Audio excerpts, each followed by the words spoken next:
New video footage appears to show 56-year-old former comedy writer Graham Linehan sexually harassing a 17-year-old trans girl on the street. What's more is, far from denying what said footage shows, Linehan has instead taken to openly boasting about the fact that he assaulted this very same 17-year-old shortly after the video was taken, grabbing her phone and chucking it against the ground, possibly in a desperate bid to destroy the evidence. That's right, Graham Linehan has not only once again shown himself to be a sexual predator, but a child beater. But before we take a look at said evidence, a quick content warning for the following: ableism, transmisia, misgendering, suicide, child sexual abuse, physical assault, stalking, and hate crime. If our work has helped you, please consider supporting us via Patreon so that we can keep the channel running. You can also help us by liking, commenting, and sharing our work on social media. Hi there, my name is Ethel Thurston, she, her, they, them, and we need to talk about the fact that Graham Linehan has reached the point that he is now sexually harassing and physically assaulting 17-year-olds out on the street. Which, honestly, isn't all that surprising if you know anything about him. Don't get me wrong, it's abhorrent, but not surprising. After all, this is Graham Linehan we're talking about. We've previously called Linehan out for stealing photos of a trans person's genitals and posting them to Twitter without consent, all to try and trigger a disgust response in his followers to garner support for stripping said trans person, and indeed all trans people, of their bodily autonomy, reducing them down to the status of mere objects. Just really gross and really abusive behaviour that clearly demonstrated how Graham Linehan and his fellow gender-critical fascists view trans bodies, particularly those belonging to trans men, boys, and AFAB MB folk, namely as property they should own.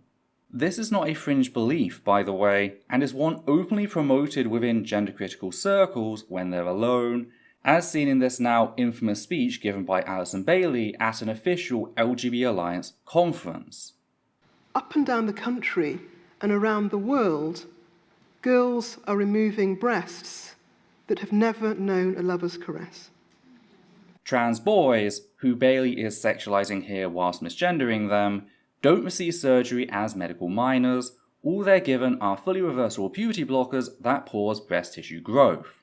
So Bailey has had to invent non-existent breasts in order to lament how she and her fellow gender-critical fascists will never be able to grope them, all as a means of motivating said gender-critical fascists to strip said trans youth of any and all bodily autonomy, effectively turning them into sexual stock, which they can then groom before handing out as rewards for people who serve their cause, a behaviour that former members of said ideology have attested to.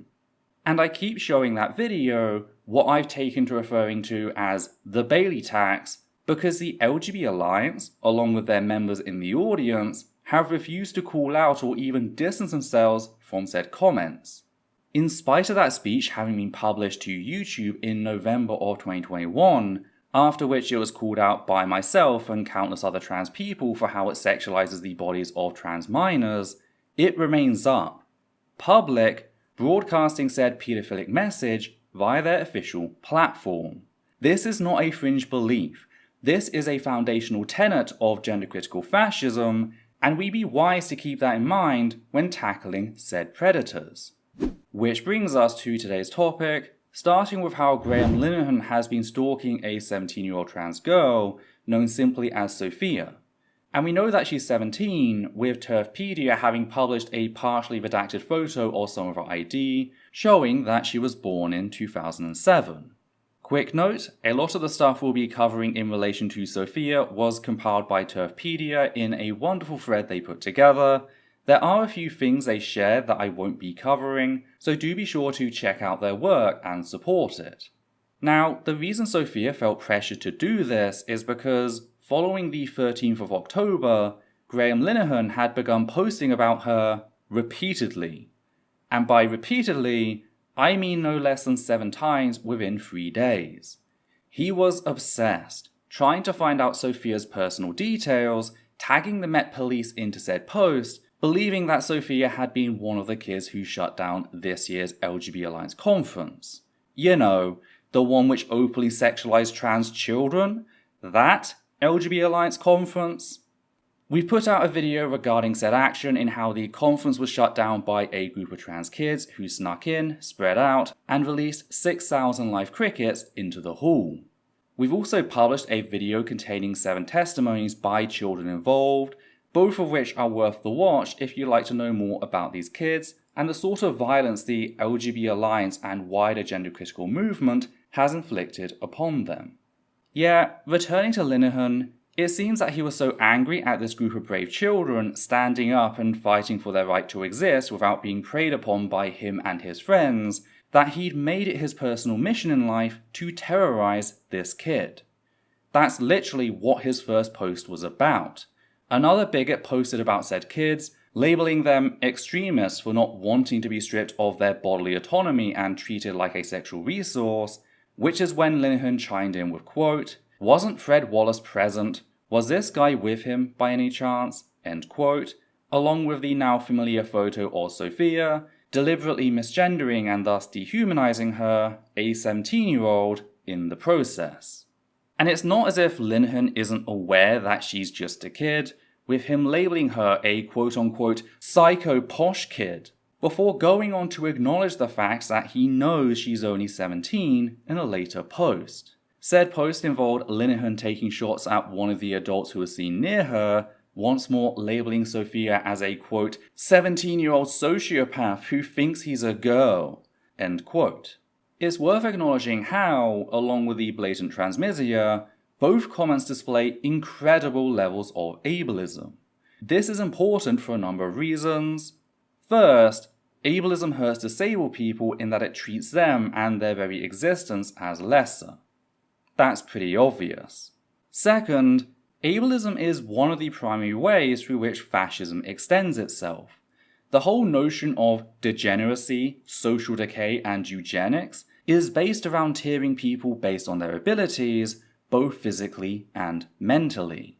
That's where the label Asperger's originally came from, being named after a Nazi doctor, Hans Asperger, who divided autistic people into those who could be exploited to help the Third Reich and those who would be a burden, with him proactively making the request that the latter group be exterminated.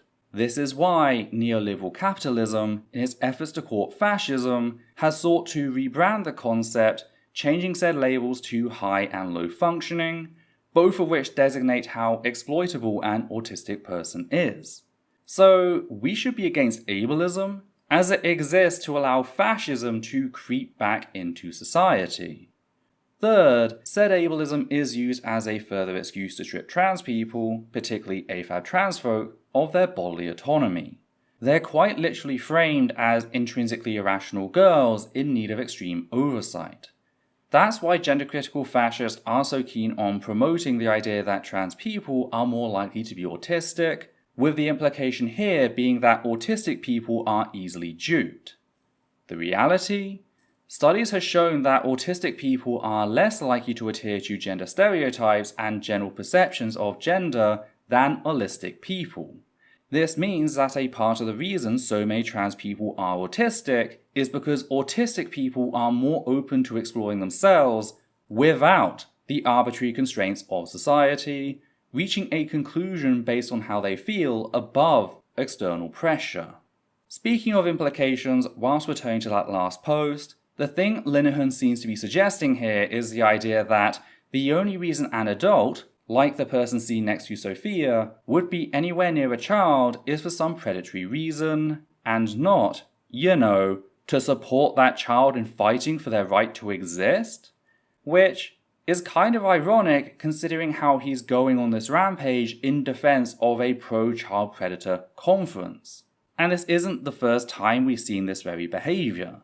Venice Allen, better known online as Dr. Radfem, no actual degree, was 43 years old in 2017 when she set out to publicly stalk and harass teenage MP Lily Madigan, who was 17. Allen kept seeking Lily out and abusing her, going so far as to make public comments about deliberately driving the 17-year-old to suicide. Allen's stalking of Lily became so bad that the UK Labour Party was forced to take action, banning Alan from all events after she posted photos she took of Lily at a Labour party, tagging the girl in said post to let her know that Alan had access to her and could assault her at any moment. Alan remains an active part of the wider gender-critical movement, demonstrating how targeting children is not a fringe behaviour, that this is accepted and normalised among said fascists. Point is, Graham Linehan is very much aware that Sophia is a child, and hasn't stopped going after her since he's confirmed that fact. Sadly, things have escalated, which brings us to what happened at the far-right Battle of Ideas Festival that took place on the 19th of October. It seems that both Linehan and Sophia were in attendance, with Sophia looking to continue the fight for her autonomy. Graham Linehan, seeing his nemesis, went out of his way to target her, resulting in the following exchange. Graham, disgusting. You're disgusting, little Graham. You're divorced. Sissy porn watching scumbag. And you're calling me the groomer There when you go, you're mate. assuming. See you soon. Bye, Graham. So let's break this down. Graham Linehan, a 56-year-old man, has been stalking this 17-year-old, trying to find out her private information so that he can further stalk and harass her. He then saw said teenage child at an event and decided it'd be a great idea to come up to her, again, a 17-year-old, and begin ranting about porn. To a 17-year-old, whom he'd been stalking. Can I stress these facts any further? How has this man not been iced yet? It's probably because he surrounds himself with fellow gender-critical fascists, aka child predators. I imagine you can't exactly take one of them out without the whole thing turning into a zombie horde-style bloodfest. But I can dream, can't I? Just waiting for the gender-critical ghouls to come flooding in, trying to dictate how I, a victim of child rape, should speak about a man who feels confident enough in his status, or lack thereof, to sexually harass a 17-year-old child publicly, while surrounded by his peers. Though, to be clear, said sexual harassment, that is to say verbal abuse designed to sexually degrade his victim, would be wrong even if Sophia had been in her 20s, 30s, or whatever. But I don't think I'm exactly breaking ground by suggesting the fact that this is a 56-year-old targeting a 17-year-old makes the whole thing a hell of a lot worse. And they're both clearly aware of this, at least from what I can see of this interaction. Notice how quickly Graham Linehan's body language changes the moment Sophia had the clarity to call out his hypocrisy in calling trans people like her groomers, whilst he himself forces sexual topics upon a 17-year-old standing in the street. Graham, disgusting. You're disgusting, little Graham. You're divorced. Sissy porn watching scumbag. And you're calling me the groomer There when you go, you're mate. assuming. See you soon. Bye, Graham. That is the body language of an absolute coward, which, yeah, completely tracks with Linehan's history. When we cover the facts that Linehan knows Sophia is only 17, I was tempted to say he should try picking on someone his own age, only to remember he couldn't even do it with someone half his age. Back when I called Graham Linehan out for his support of child torture at the start of 2020, he threatened to sue me, only to delete his post and run away as I began to raise money to fight him in court. Graham Linehan choosing to target a 17-year-old isn't some accident, but a choice. He is, fundamentally, a coward and a bully. Someone who can only target and abuse the vulnerable in society in order to make himself feel like a big man after his wife divorced him and took his children. That's why he's going after Sophia. That's why he wants to hurt trans kids. They're less likely to fight back. What's worse is, he's fucking proud of himself for doing so. Linehan would go on to boast about said incident, letting slip the facts that he assaulted Sophia sometime after that video was taken, clearly proud for targeting a 17-year-old trans kid. This information came to light when, as another bigot shared footage of Sophia, Graham Linehan replied, stating, quote, "I'm quite proud that I grabbed his phone and threw it across the street. He was furious," end quote. I bet you're proud, Graham. That's part of the fucking problem. He's eroded his own humanity in feeding his fascist ego to the point that he thinks he should be applauded for assaulting a 17-year-old. And the sad fact is, he's not alone. At the time of writing this, 1,900 people have liked his tweet boasting about the fact that he assaulted a 17-year-old child. That is 1,900 people who support child abuse, demonstrating once again that this is not abnormal behavior among the gender-critical movement. This is their norm, their standards of engagement. And it needs to be highlighted, he made this post on the 22nd, which is 2 days after his post acknowledging Sophia's age.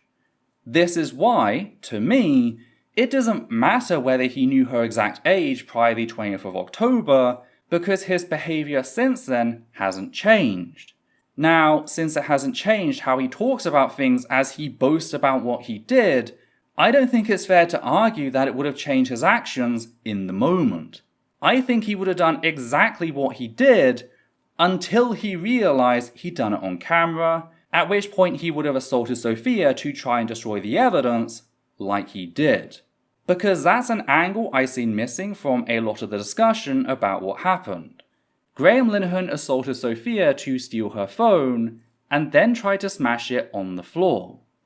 Thankfully he failed, because of course he did, but this suggests very strongly that said violence was an attempt to destroy the evidence of his prior actions. Which makes me wonder whether his boasting about said assault is a part of that, whether he's trying to move the discussion to Graham Linehan assaulted a 17-year-old to try and skip over Graham Linehan sexually harassed a 17-year-old, which is generally much harder to handwave. That's why it's difficult not to see every comment about said assault which fails to mention the prior sexual harassment as helping him in covering it up. And it's on us, the trans community, to make sure that that doesn't happen, to keep the focus on both issues in equal parts. Every time he posts, every time he's seen out on the street, sitting down for a meal, or attending another anti-trans hate conference, anyone and everyone who cares about children and child safety needs to plainly declare for all to hear, Graham Linehan is a nonce. Graham Linehan is a child beater. Never let him forget what he is so long as he lives. We can't trust the police to handle matters, so we need to be the ones who do. Another thing we need to do is protect Sophia, since Linehan hasn't stopped trying to fish for her private information. Indeed, on the 22nd, he posted to Twitter that, quote, "We believe Tarkin is studying computer science somewhere in London. If you know him and want to help to stop him harassing people, please get in touch." End quote. Tarquin is a name Linehan gave Sophia. I think he thinks he's being smarter than he is or something, which tracks with what his former friends and co-writers have said. Yet, returning to the tweet, this is clear threatening behaviour. Linehan seeks to terrorise someone, a 17-year-old he has already sexually harassed and physically assaulted, just piling on the abuse in hopes that it'll force her to stop advocating for herself and her bodily autonomy. You know, like every other patriarchal shit in existence. Because that's all this is. Graham Linehan living out a fantasy where he can sexually harass and assault teenage girls before threatening them into silence with further abuse. Every accusation he makes against Sophia, calling her a misogynist, is just Graham Linehan projecting his own desires onto the people he targets. Mirror propaganda. Every accusation by a fascist is a confession. Hey, just a quick update regarding this story. As I was editing things, Graham Linehan took to Twitter once again, ranting about H-Bomber Guy's charity fundraiser, which was supported by people such as Alexandria Ocasio-Cortez, and raised over £250,000 to help support trans youth. No, the only reason said charity was organised was because Graham Linehan made numerous baseless accusations about mermaids and encouraged his followers to harass the charity and its volunteers. Yet, Linehan can't help but paint himself the victim, crying that, quote, This stupid woman joined a harassment session targeting me, set up by H-Bomber Guy for child castration Jamestown cult Mermaids. She and her criminally reckless co-stars raised £350,000 so that even more children could be hurt. End quote. Which is both ableist and misogynist, whilst also highlighting just how subhuman Graham Linehan views trans children. Is someone doing a 100% completion run of Donkey Kong to raise money for the charity Linehan was abusing constitutes a targeted harassment session? What does that make Linehan's actual stalking and harassment of Sophia? Super stalking and harassment? This is less pot calling the kettle black and more pot calling the silverware black. The only way Linehan gets away with this double standard is to declare Sophia, and by extension all trans youth, to be subhuman and thus not deserving of protection from stalking and harassment. That's what Linehan is telling us here, especially considering the proximity of said post to his actual harassment of a 17-year-old child. It also reiterates my point on just how frightened Linehan is of anyone who is likely to clap back, with him turning crybaby the moment he feels the find out of his fuck around. I just hope Sophia has all the support she needs and that she feels secure enough to continue fighting for her rights. And if, by some small chance, Sophia or someone who knows her is watching this, please talk to someone, preferably a professional, about said violence. Even if you don't seem all that shaken by it now, this sort of violence does have a habit of marking its victims and eating away at them over a long period. That's why it's better to seek out support as soon as you can.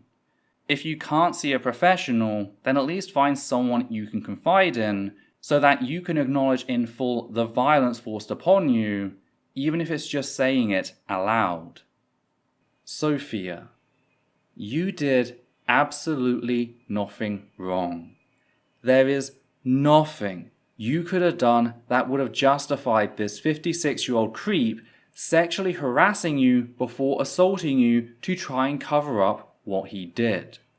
You have every fucking right to advocate for yourself, and it's on people like Graham Linehan to control their sexually violent urges, else it falls on the rest of us to make sure he never preys upon another person, whether they be child or adult. I wish you all the best in your journey.